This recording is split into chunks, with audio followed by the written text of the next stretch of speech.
चलिए, welcome to daily current affairs. आज के कुछ करंट अफेयर्स है, आइए उनको देखते हैं। भारतीय सेना ने साइबर सुरक्षा खतरों पर कौन सी संगोष्ठी सह कार्यशाला का आयोजन किया? तो इसका उत्तर है सैन्य रणक्षेत्रम 2.0 का। तो आइए जानते हैं सैन्य रणक्षेत्रम 2.0 क्या है और ये कब शुरू किया गया था। तो मुख्यालय सेना प्रशिक्षण कमान ARC के तत्वाधान में अक्टूबर 22 से जनवरी 23 तक सैन्य रण क्षेत्र का दूसरा संस्करण आयोजित किया जा रहा है। सैन्य रण क्षेत्र साइबर सुरक्षा चुनौतियों की पहचान करने और अभिनव समाधान विकसित करने के लिए एक हैकाथॉन है। इस हैकाथॉन में भारतीय नागरिकों ने व्यक्तिगत और टीम श्रेणियों के तहत भाग लिया। इस कार्यक्रम को साइबर खतरा विश्लेषण के विभिन्न पहलुओं को पूरा करने के लिए 4 और उप घटनाओं में विभाजित किया गया, जो कि है सुरक्षित सॉफ्टवेयर कोडिंग, ESMO, वाईफाई 6 के लिए अनुकूलित भारतीय सेना विशिष्ट stack, artificial intelligence, machine learning, NLP processing और रेडियो इंटरसेप्ट्स की डिकोडिंग, साइबर निवारण, कैप्चर द फ्लैग CTF। सैन्य रणक्षेत्रम 2.0 ने साइबर सुरक्षा के क्षेत्र में व्यक्तियों, शिक्षाविदों और संगठनों को अपनी प्रतिभा दिखाने का अवसर दिया। सेना प्रमुख जनरल मनोज पांडे ने 17 जनवरी 2023 को एक वर्चुअल समारोह के दौरान इस आयोजन के पुरस्कार विजेताओं को सम्मानित किया। समुद्री अर्थव्यवस्था और कनेक्टिविटी केंद्र की स्थापना के लिए IPA और RIS ने समझौता ज्ञापन पर हस्ताक्षर किए हैं। आइए इसके बारे में हम थोड़ा सा जानते हैं। तो RIS तो है विकासशील देशों के लिए अनुसंधान एवं सूचना प्रणाली, जबकि IPA है भारतीय बंदरगाह संघ। इन दोनों ने समुद्री अर्थव्यवस्था और कनेक्टिविटी केंद्र स्थापित करने के लिए एक समझौता ज्ञापन पर हस्ताक्षर किया है। अंडमान और निकोबार द्वीप समूह में ग्रेटर निकोबार में गलाथिया वे में ट्रांसशिपमेंट पोर्ट की प्रस्तावित परियोजना बिम्स्टेक देशों के लिए बहुत उपयोगी होगी। PSW के सचिव डॉक्टर संजीव रंजन ने कहा कि प्रधानमंत्री की गति शक्ति पहल भारत के तटों से परे जाएगी और पड़ोसी देशों के बंदरगाहों को भी इस पहल का लाभ मिलेगा।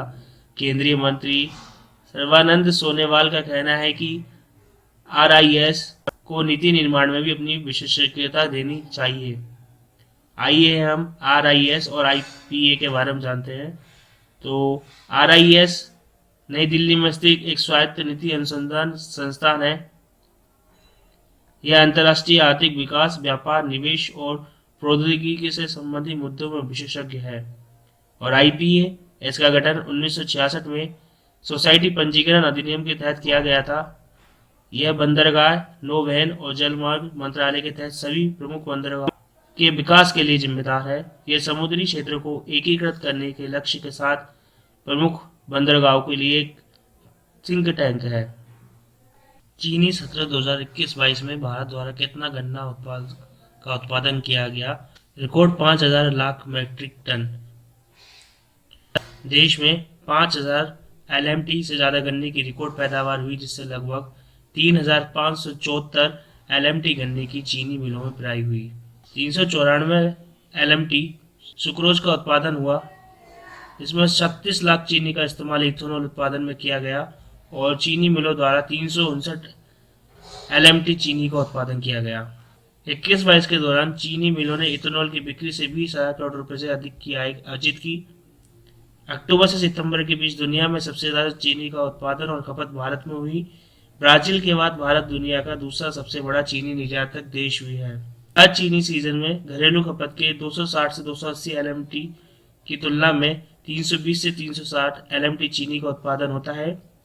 भारत सरकार ने जून 2018 में चीनी के न्यूनतम विक्रय मूल्य MSP की प्रणाली लागू की और चीनी की MSP 29 रुपये प्रति किलोग्राम निर्धारित किया। बाद में इसे संशोधित कर 31 रुपये प्रति किलोग्राम किया गया और नई दरें 14 फरवरी 2019 से प्रभावी हो गई थी। शीरे अथवा चीनी आधारित डिस्टिलरीज की इथेनॉल उत्पादन क्षमता बढ़ाकर 683 करोड़ लीटर प्रति वर्ष हो गई है और इथेनॉल मिश्रित पेट्रोल EBP कार्यक्रम के तहत 2025 तक 20% सम्मिश्रण के लक्ष्य को पूरा करने के लिए प्रगति अभी भी जारी है। नए सत्र में चीनी से इथेनॉल का उत्पादन 36 एलएमटी से बढ़ाकर 50 एलएमटी होने की उम्मीद है, जिससे चीनी मिलों को लगभग 25,000 करोड़ रुपए का राजस्व मिलेगा। भ्रष्टाचार विरोधी घोटालों के बीच किस देश के राष्ट्रपति ने अपना इस्तीफा दे दिया? तो इसका उत्तर है वियतनाम के राष्ट्रपति गुयेन जुआन फुक ने।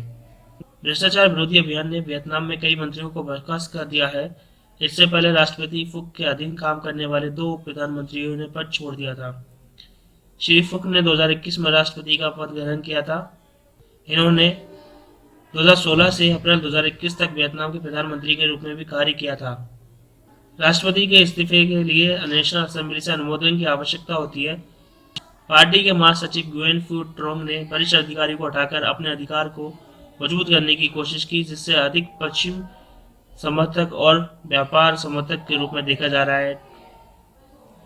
ट्रोंग ने पिछले साल अपना तीसरा कार्यकाल शुरू किया था। किस राष्ट्रीय उद्यान में दुर्लभ नारंगी चमगादड़ देखा गया था?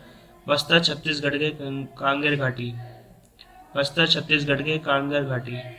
यह पश्चिमी घाट केरल, महाराष्ट्र और उड़ीसा में पहले ही देखा जा चुका है। इसे अब छत्तीसगढ़ के बस्तर के कांगेर घाटी राष्ट्रीय उद्यान के पराली बोडल गांव में केले के बागान में देखा गया है। ये जोड़े में बसेरा अर्थात रूस्ट करने के लिए जाने जाते हैं। असामान्य रूस्टिंग साइटों जैसे बुंकर फिंच और सनबर्ड्स के घोंसले और केले के पत्ते में पाए जाते हैं। इन्हें पेटेंट चमगादड़ के नाम से भी जाना जाता है। इसे बटरफ्लाई बैट के नाम से भी जाना जाता है। इसकी विशेषता चमकीले नारंगी और काले पंख है। इसका वैज्ञानिक नाम केरीबोला पिक्टा है। यह आमतौर पर बांग्लादेश, ब्रुनेई, बर्मा, कंबोडिया, चीन, Indonesia, Malaysia, Nepal, Sri Lanka, Thailand और वियतनाम में पाए जाते हैं। कांगेर घाटी राष्ट्रीय उद्यान अपनी चूना पत्थर की गुफाओं के लिए प्रसिद्ध है। वे चमगादड़ों के लिए उपयुक्त आवास भी प्रदान करते हैं। अप्रैल 2023 में पर्यटन मंत्रालय द्वारा पहले वैश्विक पर्यटन निवेशक शिखर सम्मेलन की मेजबानी कहाँ की जाएगी? दिल्ली में की जाएगी। केंद्र सरकार भारत के G20 प्रेसिडेंसी के तत्वाधान में 10 से 12 अप्रैल 2023 तक नई दिल्ली में भारत का पहला वैश्विक पर्यटन शिखर सम्मेलन आयोजित करेगी। शिखर सम्मेलन में भाग लेने के लिए सभी G20 सदस्य देशों को आमंत्रित किया जाएगा। भारतीय उद्योग परिसंघ CII इस आयोजन का उद्योग भागीदार है।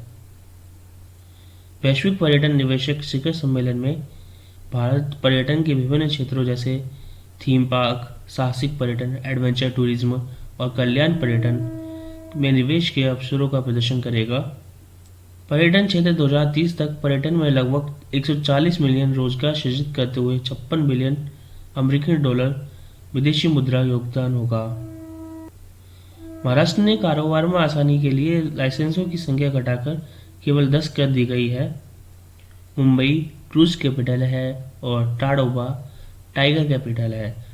ताडोबा अंधारी टाइगर रिजर्व महाराष्ट्र का सबसे पुराना और सबसे बड़ा राष्ट्रीय उद्यान है। ग्लोबल फायर पावर इंडेक्स में भारत किस स्थान पर है? 14 स्थान पर। ग्लोबल फायर पावर इंडेक्स भूमि, समुद्र और वायु में संभावित रक्षा क्षमता के आधार पर किसी देश को रैंकिंग देता है। इसकी मिलिट्री स्ट्रेंथ रैंकिंग में भारत का पावर इंडेक्स स्कोर 0.1025 है। इस रैंकिंग में कम स्कोर वाले देश को अधिक शक्तिशाली माना जाता है। यह इंडेक्स 145 देशों को रैंकिंग देता है। पावर इंडेक्स स्कोर का उपयोग देशों को रैंकिंग देने के लिए किया जाता है। यूएसए 0.0712 स्कोर के साथ इंडेक्स में शीर्ष पर है। दूसरे स्थान पर रूस है 0.0714 के साथ। इसके बाद चीन है 0.0722 स्कोर के साथ। बांग्लादेश GFP समीक्षा की पावर ऑन द राइज की सूची में 12वें स्थान पर है। बांग्लादेश का पावर इंडेक्स स्कोर 0.5871 है। 2023 की बासिस समीक्षा के लिए पावर ऑन द राइज में 53 देश शामिल है। मानवता की सेवा के लिए किस नेपाली नेत्र रोग विशेषज्ञ को बेहरिंग का ISA पुरस्कार दिया गया? तो इसका उत्तर है डॉक्टर संदूक रुइत को। डॉक्टर संदूक रुइत ने मानवता की सेवा के लिए ISA अवार्ड जीता, जो बेहरिंग का शीर्ष नागरिक पुरस्कार है। पुरस्कार में 1 मिलियन अमेरिकी डॉलर का नगद पुरस्कार, योग्यता का प्रमाण पत्र और एक स्वर्ण पदक भी शामिल है। इन्होंने आधुनिक नेत्र चिकित्सा को एशियाई, अफ्रीकी और लैटिन अमेरिकी देशों के लिए सस्ती और सुलभ बनाया उन्हें दृष्टि के देवता के रूप में जाना जाता है क्योंकि उन्होंने 1,20,000 लोगों की दृष्टि बचाई जो इलाज न मिलने पर अंधे हो जाते। उन्हें भारत सरकार से पद्मश्री पुरस्कार, भूटान के नेशनल ऑर्डर ऑफ मेरिट के साथ साथ रेमन मैग्सेसे पुरस्कार मिला है। किंगडम ऑफ बहरीन 11 श्रेणियों में हर 2 साल में प्रतिष्ठित ISA पुरस्कार प्रदान करता है। और आज का हमारा सेशन यही समाप्त होता है। अगर आपको हमारी वीडियो पसंद आई हो तो लाइक कीजिए, कमेंट कीजिए, हमारे चैनल को सब्सक्राइब करके बेल आइकन को दबाइए। Thank you for watching.